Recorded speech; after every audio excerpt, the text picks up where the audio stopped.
I think home to me is a place that you're always welcome, where you can walk in the door and not much has changed. Even if the physical aspects have changed, relationships don't change, or there's always an openness to it.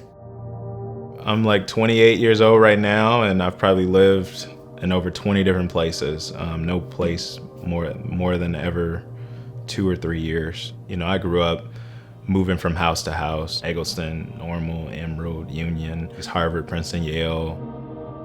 Growing up in Roseland, it was just easy to see a lot of brokenness in the community, in the school, even in the household, you know, just broken families, right? When everything around you is broken, it's hard to even know what would it look like if it wasn't, right? Because everything's broken, right? What does it look like if our school system changed? What does it look like if, you know, for a husband and wife to love each other? What does it look like to grow up in one home, you know, and be with your parents? You know, what does that look like? That's foreign that was foreign to me. That was probably foreign to most of my friends that grew up in Roseland. And brokenness was definitely a big theme.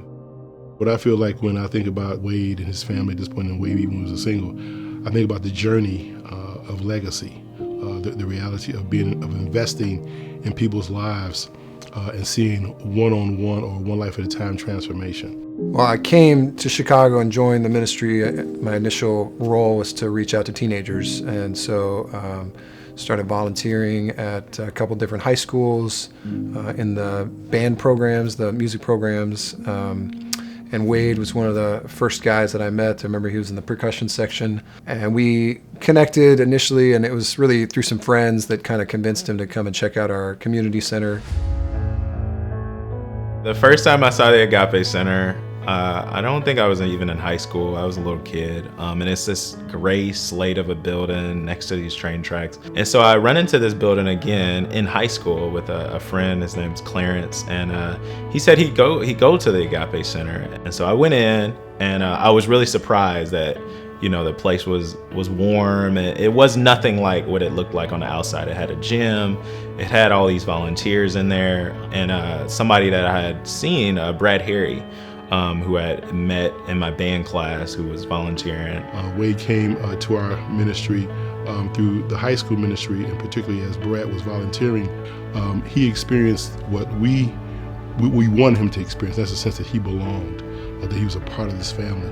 It was like the only place where I wasn't experiencing that conditional love that I spoke of before. It was unconditional love. It was you know, leaders there that were willing to invest with me, to spend time with me and my friends and hear about my life. They just wanted to know me, and I just felt like that was so powerful at that time where I'm wrestling, you know, with this question of identity. And that was my heart for Wade from the beginning, you know, was to see him figure out who he was in Jesus, figure out his identity, that God loves him like crazy. At one point, Wade obviously made a decision to begin to follow Christ, to begin to experience what we call a real koinonia, a real fellowship. He just really became rooted in understanding that he's a son of God, he's loved like crazy, and that became a strength for him.